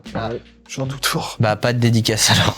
Donc, années 60, combien 200 millions 200 millions. Je vais dire 350 millions. Ok. Alors, on est à 158 millions. Ce qui est quand même énorme. À l'époque, 15 millions. C'est quand même pump it up. Putain, je me rends compte que heureusement que je participe pas au jeu que j'ai fait parce que j'aurais été très nul. Bah voilà. Ben-Hur de 2016, donc un petit peu plus actuellement, même si 2016 à là, 2024, il y a quand même déjà une différence. Genre, on peut déjà imaginer que ça coûte quelques millions de plus. 2016, à mon avis, il a coûté combien 250 Millions. millions. Bah, plus, hein, je pense. Je vous le dis, les films les plus chers qui ont été faits depuis tous les temps, ils ont jamais dépassé 400 millions. C'est vrai Oui, on n'a jamais fait des films plus chers que ça, je crois. Ok, bah, je vais redescendre un peu alors. Donc, calmez-vous quand même, les De- gars. 100 millions alors 200... Non, moins. Ah si, peut-être 100 millions. 280 millions, chef. 100 millions, 100 millions. 280 millions, il y a quelqu'un qui est tout juste. Non. C'est vrai. C'est toi. Ah, c'est moi. C'est 100 millions tout pile. Donc on peut peut-être imaginer que ça coûterait 120 millions de le faire en 2024. Ah, mais je en sais fait, pas trop, du mais coup, les films de l'époque, c'était vraiment énorme budget. ça restait, en fait, on a l'impression que ça coûtait moins cher parce qu'à l'époque ça coûtait moins cher, mais en réalité pas tant que ça. En tout cas, avec l'inflation, je pense que ça reste quand même des films qui ont été faits avec moins d'argent qu'actuellement, mais techniquement, Après, comme- c'est les mêmes types de budgets. On passe de entre 50 millions et 150 millions, quoi. Je serais curieux de voir Star Wars en équivalence actuellement, tu Je vois. pense qu'on n'est pas très très haut non plus. Hein. Ah ouais. On est à quelques millions. Bah en tout cas, le premier, Il est le fait 4, avec des bouts de ficelle. non, pas non plus, mais ça reste quand même pas le budget le plus conséquent de l'époque. Je vais parler maintenant d'un des films les plus chers de l'histoire. J'espère que tu l'as pas dans ton jeu. Je crois pas. Cléopâtre, Non. 1963. D'accord. Donc c'est un des films les plus chers de l'histoire. Il est Jamais dans le vu. top 10 tout le temps, moi non plus. À ton avis, il a coûté combien? Années 60, pareil, comme Ben-Hur de Le plus cher de l'histoire, genre 1959. ça, c'est vraiment l'un des plus chers. Ouais, avec l'inflation, il fait partie des tops. Ah, ok. Allez, 300 millions 350. Et là, c'est 320 millions, donc vous êtes dans le truc. Après, bon, un des films les plus chers, je vous ai dit qu'il n'y a jamais eu de film au-dessus de Ouais. 400. Oui, donc c'est plus forcément. facile, voilà. Mais c'est tout à fait ça, qui a coûté à l'époque quand même la petite bagatelle de 44 millions. Donc ça fait quand même une petite dinguerie. Pour vous donner un petit, voilà, des films très connus qui, voilà. Les Dents de la Mer, c'est 12 millions à l'époque, 68 millions aujourd'hui. Ah, c'est tout C'est quand même pas mal. Sachant que... Ouais, mais c'est pas énorme, quoi. Non, c'est vrai. Mais sachant que quand même, 12 millions pour l'époque, c'est un des premiers films de réalisateur pas complètement à la solde des studios, même si c'est en partie de sa faute si les trucs des studios sont revenus. C'est vraiment un film perso, presque un film d'auteur en fait, techniquement, Ouais. fait par un gars avec un budget aussi haut.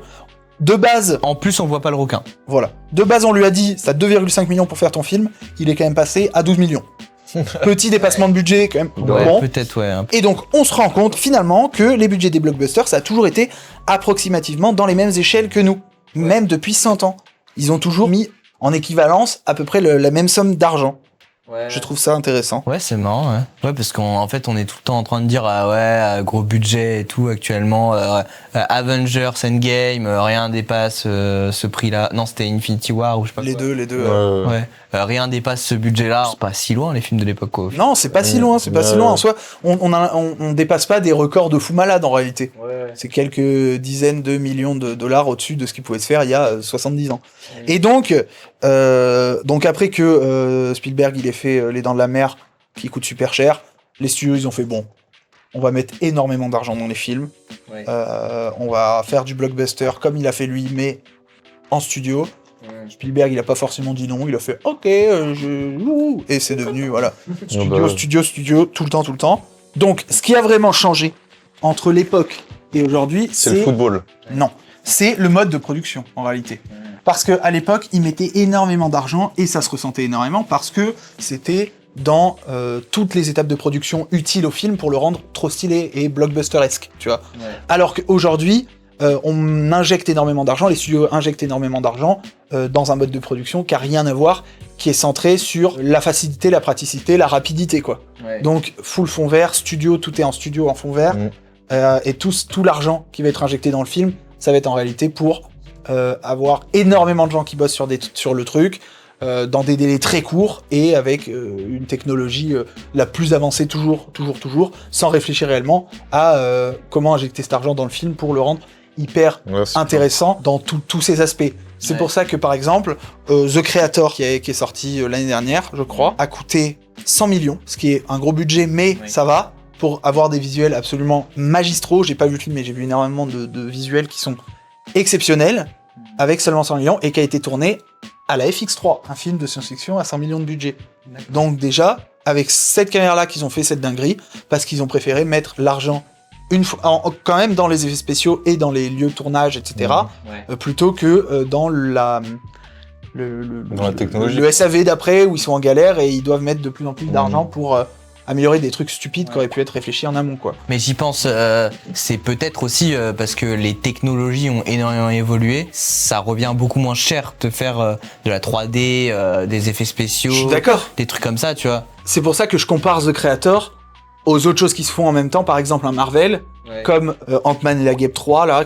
Pourquoi ils font encore des Ant-Man? C'est dégueulasse, c'est nul. C'est nul, Ant-Man. Bref, le personnage est cool, mais les films sont très nuls. Donc Fait bref, chier. ce film-là, il a coûté le double, même presque 2,5 fois The Creator, alors qu'ils misent leur argent sur les mêmes choses.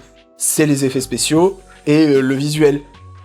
Et donc en fait, on se rend compte que Marvel, ils ont les mêmes buts, sauf qu'au final, comme ils rushent tout, qu'ils font tout très rapidement dans le but d'être hyper Ça efficace, coûte beaucoup plus cher, ouais. bah ça coûte plus cher parce que c'est du service après-vente de on a foiré tellement de choses parce qu'on s'en fout, on injectera de l'argent après pour le réparer, alors que The Creator, après je connais pas la production qui se passe Oui, sur c'est The bien. Creator, Quand c'est bien mais ça reste dans le réfléchi, même délire. ça coûte largement moins cher. Donc voilà, c'est intéressant déjà de se rendre compte de que les blockbusters ça a toujours coûté cher même il y a 100 ans et que aujourd'hui avec un mode de production différent, on peut faire un film tout aussi esthétiquement intéressant qui coûte moins cher que les gros blockbusters actuels. Après aussi, les blockbusters, c'est beaucoup de poudre aux yeux, j'ai l'impression. En Ouais, réalité, c'est vrai. Ah, c'est de la poudre qui est pas belle en plus. Ouais. C'est de la cendre aux yeux à la limite. ouais. Après, je préfère quand même les effets spéciaux de notre époque. Par exemple, à l'époque, bon, des fois, tu voulais faire un alien, tu mettais un mec qui faisait un masque d'alien, genre pour de vrai, en papier mâché et tout. Je suis d'accord avec toi, mais regarde les effets spéciaux d'il y a 20 ans sur Pirates des Caraïbes par exemple. Il y a 20 ans, Pirates des Caraïbes.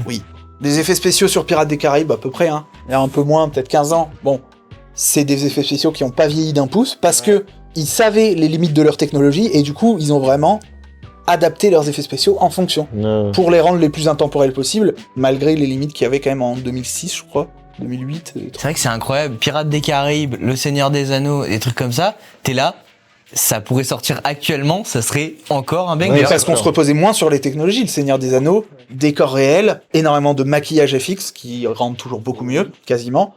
Et quand tu compares avec The Hobbit qui est sorti 10 ans après et qui prend le chemin complètement inverse, les décors sont moins intéressants, les personnages sont moins intéressants visuellement. Voilà. Tu te rends compte que c'est pas juste qu'on a des nouvelles technologies, c'est qu'on s'appuie évidemment pas sur tous les films, mais dans l'industrie mainstream actuelle, ça tend vers ça. Voilà, j'ai fini. Ça tend. Ça tend. Yeah, rock and roll. Yeah. Moi, j'ai pas grand chose à dire, à part que, voilà, bah, à l'époque, l'argent était bien mis dans le cinéma, et maintenant, c'est que de la merde. Ouais, mais en même temps, à l'époque, il y avait beaucoup moins d'argent demandant aussi. Il y a moins de gens qui meurent sur les tournages maintenant qu'à l'époque, quand même. Ouais, Pour le coup, c'est vrai. on peut peut-être se féliciter de ça, je pense. Il y a moins de réalisateurs connards. Non. Non. Industrie, On quoi. passe au jeu du budget. Ouais. Jeu du budget. Let's go.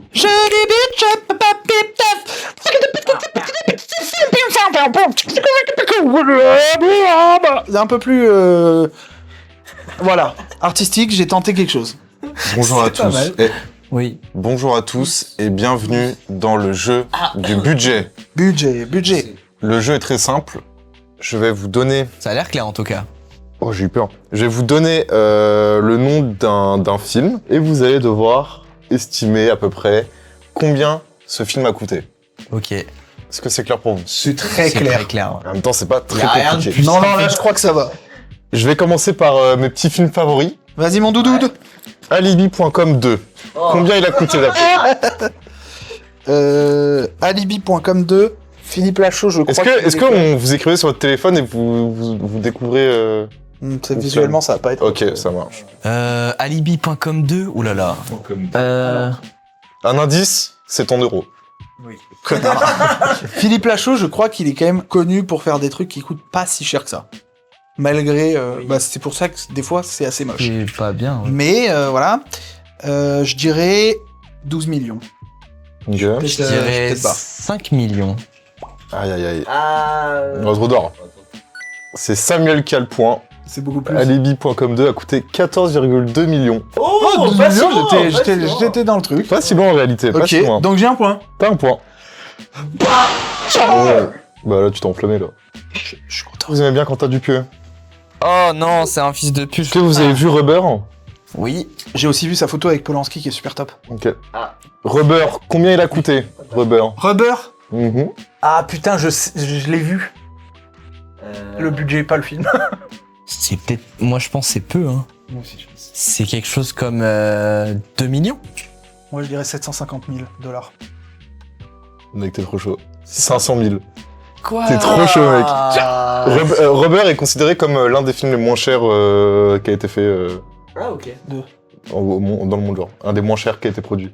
Pas le moins cher, mais un des moins chers. Genre, il doit être dans le top 20 des moins chers, genre. C'est pas possible.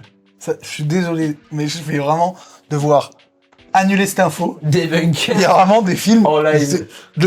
Paranormal Activity a coûté 12 Non, 000 mais euros. je sais, mais l'un des... Bon, bref. Non, mais et Paranormal Activity coûte plus cher qu'énormément de films qui sortent Ouais. au cinéma purement. On cut. Qui sortent purement au cinéma ou pas? On cut. C'est Oui, peut-être ça, qui hein. sort au cinéma, oui. Ouais, peut-être alors. Hein. Mais 500 000 balles, je crois qu'en France, il y a plein de films qui coûtent moins cher que ça chaque année, qui sortent au cinéma, honnêtement. Peut-être pas, peut-être que je me trompe. Hein. Nous sommes à la troisième question. Ça se trouve, je te trash tout Et qui dit troisième question dit question spéciale. C'est moi qui l'ai inventé. D'après vous, combien coûte un épisode d'Euphoria? Un épisode d'Euphoria, J'ai pas vu Euphoria. change de... C'est bien, j'aime bien. Moi non plus, j'ai pas vu Euphoria. HBO, Drake, plusieurs, un producteur délégué, Drake. ça peut aller jusqu'à plusieurs dizaines de millions par épisode pour des séries comme Game of Thrones. Game of Thrones. Mais nous ne sommes pas... Après, chut. Ok. Nous ne sommes pas dans Game of On Thrones, n'est pas sur nous Game sommes of dans Thrones. Euphorie. Mhm. Donc Euphorie, je dirais 5 millions. Ok. Attends. Moi, je vais dire plus que Game of Thrones. Parce que je pense que Game of Thrones, à mon avis, ils sont économes sur certains trucs, tu vois. Je vais dire 8 millions. 5 Ok. millions, 8 millions. Alors avant de vous donner cette réponse-là, je vais vous donner le prix total d'une saison. C'est environ. Oui. Et pour une saison, c'est 165 millions de dollars. C'est-à-dire 7 J'étais sûr millions, que ça Ce qui, allait être un équivaut, truc ce qui énorme. équivaut à environ 11 millions de dollars un épisode. Allez, nique ta mère. Bravo. Ce qui est énorme en vrai. Moi, j'étais parti sur ça doit coûter 60 millions de dollars. C'est-à-dire que j'ai Euphoria, mais comment ça peut coûter aussi cher? Euphoria, c'est des gens qui. Ah non, non, il y a, baisent non, non, il y a et des trucs qui de fou en vrai. droguent. Ah non, non, non. Tout ce qui est J'ai technique, pas vu, réel j'ai et pas tout, vu c'est fou. Euphoria. Oui, non, mais ça peut être fou, ça veut pas dire que ça coûte de l'argent. Ce qui coûte de l'argent, c'est les sets, les effets spéciaux, les effets. Ouais. Les CGI. Ouais, c'est vrai. Les acteurs. Vous, enfin, j'ai pas vu Euphoria, mais. Ouais, Mais c'est vrai que c'est les acteurs. Hein. Jacob Elordi, Zendaya. Zendaya, Hunter, Schaffer. À chaque fois, Jacob et Lordi, ils coûtent trop cher les deux là. C'est vraiment des connards. Prochaine question. Ok. Combien a coûté Climax? Ah. Climax, ok. Climax, c'est non, c'est pas Lux Eterna, pardon. Ah non, Climax, c'est Climax. Non, Lux Eterna, c'est Lux Eterna. Climax, c'est Le plan le- séquence. le plan séquence, oui, danse là. On a regardé ça chez toi. Oui, oui, je sais. Moi, je dirais. Bah, tu peux commencer en fait. Je vais commencer, ouais. Je vais dire Climax, je vais dire un truc. Je pense que c'est pas si cher. Plan séquence, ils ont juste loué un gros set de studio et ils ont fait des. Ouais, si quand même, ça doit être un peu. Beaucoup de outtakes, des chorégraphes, des Il y a quand même quelque chose. scènes de. Pour Voilà. vous, c'est plus ou moins qu'un épisode d'Euphoria? Ah, c'est Moins. plus, c'est plus. Ah, deux visions différentes, Ok. intéressant. Moi, je pense que c'est 15 millions. Je dirais 3,5 millions. Samuel Talpon. Combien 2,9 millions. C'est tellement moins cher par rapport à un épisode d'Euphoria, genre. Ah, bien alors sûr, que c'est bah un oui. film en Alors entier. que, concrètement, il se passe à peu près les mêmes actions. Ouais, c'est vrai. Je crois que j'arrive pas à avoir une bonne. Ah, j'ai oublié. Nous rentrons dans une petite séquence Harry Potter. Oh. Dans le thème Harry Potter, il y aura 3 questions. D'accord. Allez, mon enfance de Potterhead. Première question, combien Vas-y, mon gars. a coûté Harry Potter, l'école des sorciers? À l'époque J'ai chopé l'info à l'époque. Oui. Oui, je pense, du coup, oui. Bah moins, je pense. Hein. Peut-être un peu moins. Je pense que 60 millions. 60 millions. Toi, combien? 85 millions, je change pas, j'ai pas le droit. 125 millions. Quoi? Putain C'était cher. C'est insupportable. Ok, j'ai encore le point. Faut que je remonte tout, sinon j'ai perdu. Là, c'est une question à 2 points, parce que dans la question, il y a 2 questions. Combien a coûté Harry Potter et les reliques de la mort, partie 1 et partie 2? Je veux les 2 prix séparés. Alors là. Oula, ah oui. 275 et 325. 192 millions et 210 millions. Alors en réalité, je vous ai un petit peu piégé, parce que les 2 parties ont été tournées en même temps. Du coup, mais c'est le pas genre 500 millions, Du coup, comme ça c'est le même prix, c'est ça. Les deux parties, c'est 500 millions en tout. C'est 250 par film, 250 millions par film. C'est qui a le moins du coup? J'ai dit combien, moi Ah, je sais plus. Ouais, je pense que c'est toi qui as le point. Mais attends, parce que t'as dit 200... 275 et 325. Et moi, j'ai Ça fait dit 600 180 et 210, je crois, un truc comme ça. Bah, 400. 400. Pas super. Bah, on est pile. au Allez, milieu, on a en le fait. point chacun. Un On a point un chacun. point chacun. Bah, non, sinon je perds quand même, en fait. Ah, c'est la dernière question. Non, il y en a encore. Bah oui, mais je peux pas Mais il remonter. fera une question contre tout, 1000, et voilà. Donc du coup, 500 millions les deux films. Oui. Mais Eh, on sur, était pas si loin, on était dans les... sur Ouais, ces 500 millions, J'étais un peu en dessous de ton. combien de millions d'euros a été attribué au salaire de Daniel Radcliffe pour les deux films? C'était quoi son salaire sur les deux films? Donc pour les deux films, Ouais. il a touché telle somme. Quelle somme, ouais. Ok. Je... Oh la vache. Je commence. Ouais, vas-y, commence. Je dirais qu'il a touché 50 millions. Et toi? Vache, 50 millions. J'adore, c'est trop bien. Je pense que c'est peu. Après, je te bait peut-être. Moi, je pense... Ah, putain, quand même, hein. Ouais, 400 millions, 450 millions. Non, non, non, non, non, non, jamais, en fait, non. 25 millions. Moi, je dis 50 millions. Eh ben, nous avons un juste prix. C'est 50? Réponds! C'est 50! Yes! Let's go, mon frérot! Waterhead! Allô, Sussoum la soum! C'est distinctif des Potterheads. Allô, Mora? Ok, prochaine question! Combien a coûté Reservoir Dogs? Viens, on fait un check de Potterhead. Allô, Mora? Combien a coûté Reservoir Dogs? Réservoir Dogs, c'est 3 millions! préféré. 3 millions! Réservoir Dogs, c'est un de mes films préférés. Non, moins de 3 millions. Putain, je suis baisé. J'ai dit 3 millions, mais en fait, c'est pas ça. Tu peux changer, hein, celui-là. Non, bah non. Non, non, ça Réservoir arrive. Dogs, c'est que dalle. Oh là là, c'est tellement que dalle. Je suis allé un peu- C'est tellement que dalle. Je pense que c'est quelque chose comme... Je vais dire 700 000. J'aurais dit 500K. En T'as dit quoi, toi? 3 millions. Point pour Colin, c'est 1 200 000. Allez. Ah, quand même. Peut-être... Ah, quand même, ouais. Moi, je pensais que c'était en dessous d'un C'est million. vraiment un ouais. huis clos. Alors, dernière partie, la team. Combien coûte un épisode de One Piece? L'animé. L'animé. La série. L'animé. live. L'animé. Putain, ça c'est dur. C'est dommage parce que One Piece, c'est nul comme animé, donc je le regarde pas. C'est vrai que c'est un peu HH, je suis d'accord. T'aurais pu trouver un truc un peu plus consensuel parce que... One Un truc qui Piece! serait- Du coup, combien d'épisodes? C'est en yen cette fois-ci. En yen. Ah ouais, frère, mais... On n'a pas la conversion en tête.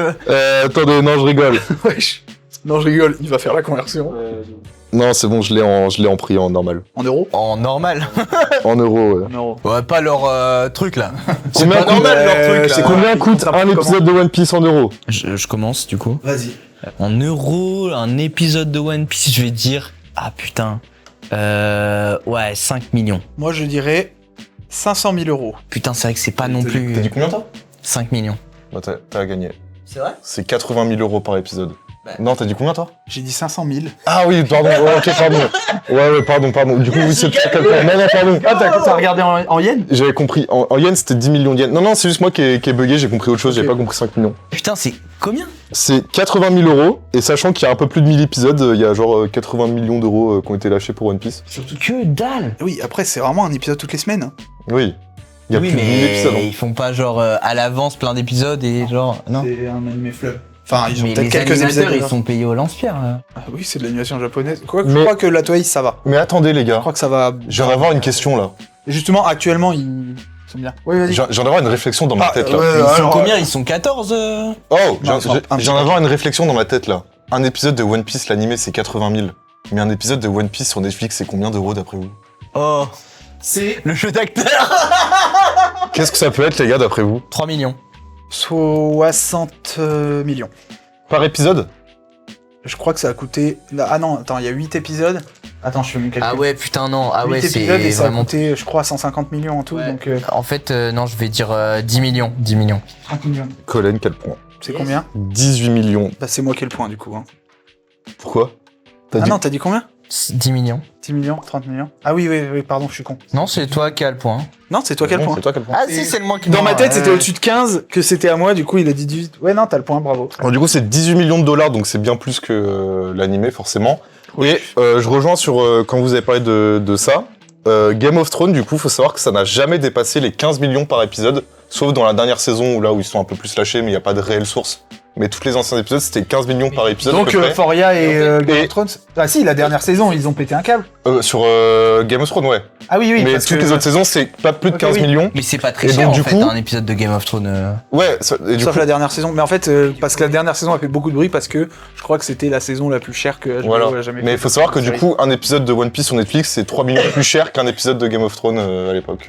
Putain, ouais. Voilà, Ah, c'est pas de terminé, la merde les non amis. plus. le Bravo mec. Samuel, t'as gagné. Ah bah non, c'était la question contre 1 million. Donc il a gagné. Ah ouais, t'as gagné, Colin. Yes, j'ai gagné 1 million d'euros, merci. En vrai, ça J'accepte s'est resserré PayPal. sur la fin. Je vous envoie mon RIB à la fin, et puis voilà, ce sera.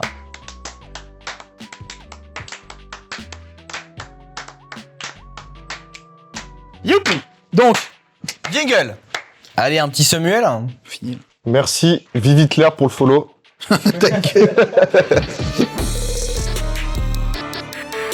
Pour le Samuel, j'ai préparé quelque chose. Nous avons Théodore, youtubeur de renom, qui a fait un petit documentaire. J'ai donc décidé de le traiter comme un film, puisque c'est un film, c'est un documentaire. C'est vrai. C'est un documentaire. Déjà, le nom du documentaire, on peut en parler. C'est marqué, maintenant, Vous savez. Point. Qu'est-ce que c'est égocentrique?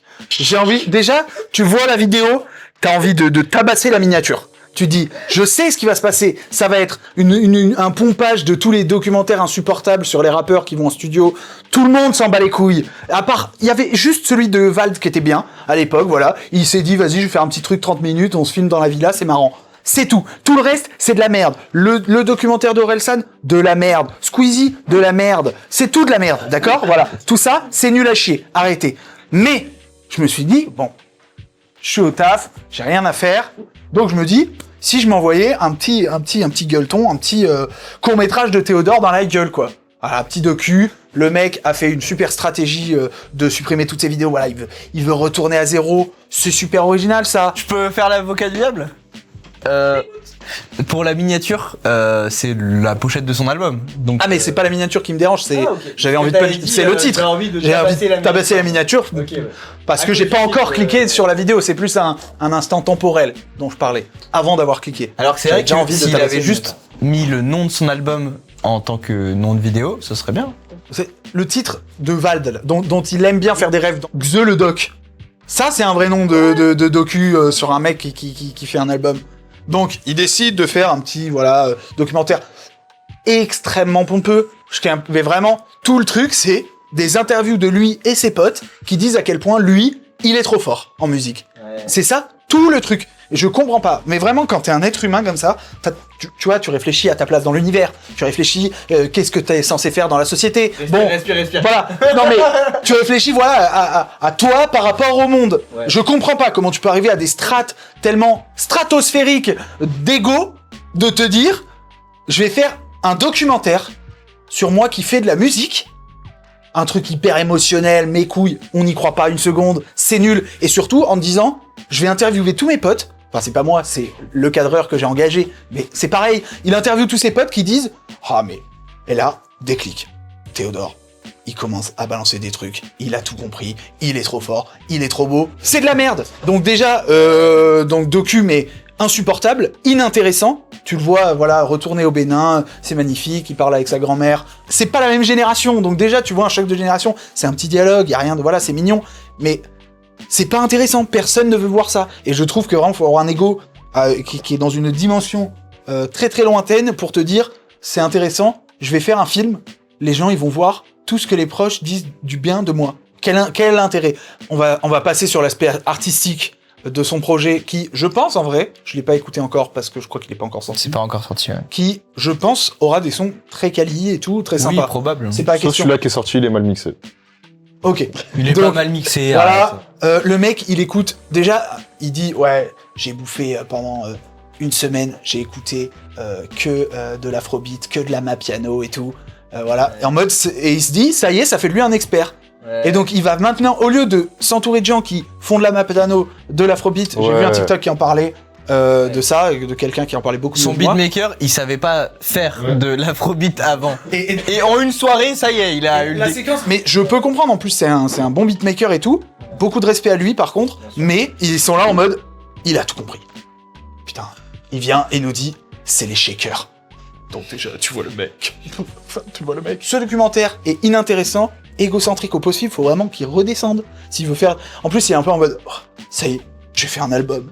Non. Donc ça m'a énervé déjà, dans un premier temps. Bon. Voilà. Ah, c'est qu'un premier temps, là? Ouais, c'est qu'un premier temps. Ok. Deuxième temps. On va parler de Squeezie maintenant. Non, j'ai plus de youtubeurs. Bref, c'est pas bien. N'allez pas regarder ça, vous allez juste perdre votre temps à voir un mec qui demande à ses potes de lui sucer la queue pendant 30 minutes. Je suis sûr que l'album, au final, sera d'une qualité au moins ok. Oui. Ça s'écoutera, ce sera respecté, mais déjà, entoure-toi de mecs qui font la musique que tu veux faire, que tu ne connais pas, que ton beatmaker ne connaît pas. Ok, il va faire des prods qui ressemblent fortement à de la Mapiano ou ce que tu veux, mais ça veut pas dire que ce sera bien. Moi, je trouve qu'il se prend vraiment beaucoup trop au sérieux sur des trucs, mais vraiment, oh là là. Mais mec, il a un guitariste qui fait des trucs en même temps qu'il est en train de rapper. Il fait trois phrases après.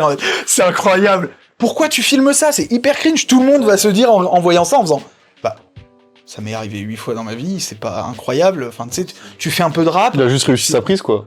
Voilà, et il a un très bon guitariste avec lui. Bah, c'est bien. Bon, bah, ok.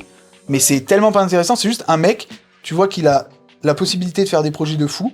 Il décide de faire des projets qui kiffent, sans réfléchir à comment le faire réellement, en se disant juste, visuellement, ça va bien rendre, je vais retourner au Bénin, ça va être trop stylé, les gens vont voir que voilà, c'est ma culture, ça vient du cœur. On n'y croit pas. En une semaine, tu peux pas décider de faire un genre sur tout un album.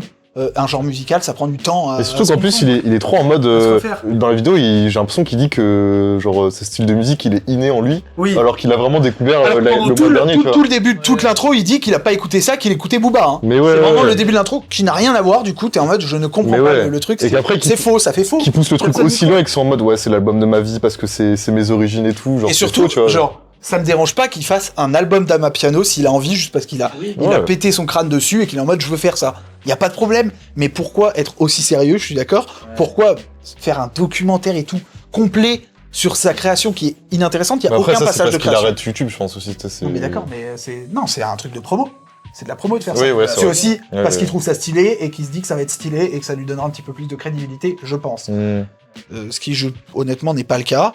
Maintenant, par contre, il a le droit de faire la musique, qu'il en fasse, ça fait longtemps qu'il en fait en plus, ça pour le coup, j'y crois. C'est avant YouTube. Ouais. Qu'il ait envie de faire de la Mapiano, de l'afrobeat, vas-y à fond, mais ne te prends pas autant au sérieux et ne fais pas tout un documentaire où tu essaies de prouver aux gens que t'as tout compris.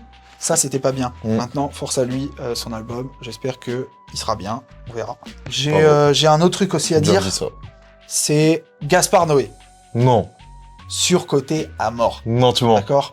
Climax, irréaliste, complètement abusé, aucune émotion réelle. C'est très beau, des belles chorégraphies, des histoires sympas, mais aucune émotion réelle dans aucun de ces films, sauf Vortex, qui est très bien. C'est des films sympas. Hein. Lux Eterna, moi j'ai bien aimé. C'est sympa. Climax, c'est sympa. Mais sur côté de fou, dans le sens où oui, faut pas le mettre à une échelle de ouf, quoi. C'est ça. Genre, faut pas que ce soit ton réalisateur préféré ou je sais pas quoi. C'est vraiment, ouais. T'as jamais vu de film de ta vie si Gaspard Noé c'est ton réalisateur préféré. Exactement, mec. Captain Fantastic, hein, film préf. C'est vrai que c'est bien de la merde. Hein. Quoi? Je préfère Climax et tous les films de Gaspard Noé à Captain Fantastic. Captain Fantastic, écoutez-moi bien, c'est un film magnifique. Des belles valeurs, Avec une reprise de... du bon gauchisme. Du bon gauchisme si t'es un libéral américain niais. N'importe quoi. De 14 ans, oui. Allez, va te faire enculer. C'est pas du gauchisme, c'est de l'opportunisme. Allez hop. C'est chaud, mon gars. C'est chaud. Bon, c'est la fin de cette émission. Malheureusement, on n'en refera pas d'autres. Et puis, qu'est-ce que vous faites, faut préciser aussi que moi, je serai pas tout le temps dans les émissions parce qu'il va y avoir des invités à ma place. Mais par contre, eux deux, ils seront tout le temps là. En gros, moi, quand il y a personne, pas d'invité, je suis Al, genre. Dès qu'on trouve quelqu'un de mieux... Ouais, voilà, c'est ça. Parce que ma connaissance cinématographique, ça va c'est pas pas... être très difficile. Allez. Non, t'étais super intéressant dans ce vidéogramme. C'est bien, tu as apporté ta pierre à l'édifice. Et un super jeu, voilà. Non, Tu me fais des super jeux, c'est bien. C'est la fin de cette émission. Il y en aura d'autres qui vont arriver prochainement, normalement. Lundi ciné latino. Tous les lundis, ou un lundi sur deux, normalement, il y aura une émission. Merci Nick les Arabes. Oh mais les gars, arrêtez, putain. Les gars, à chaque fois je me fais avoir, putain. Faites un mur de cœur dans le chat, un mur de cœur. Salut. Un mur de cœur dans le chat, la team. Suivez Scalt. On peut finir un truc juste en disant au revoir et ça se finit. Hein. C'est pas obligé de couper. Sinon, on se tient la main pour se dire au revoir. Au milieu. Sinon, on se tient la main. D'accord. On se dit au revoir. Au revoir. Au revoir. Au revoir.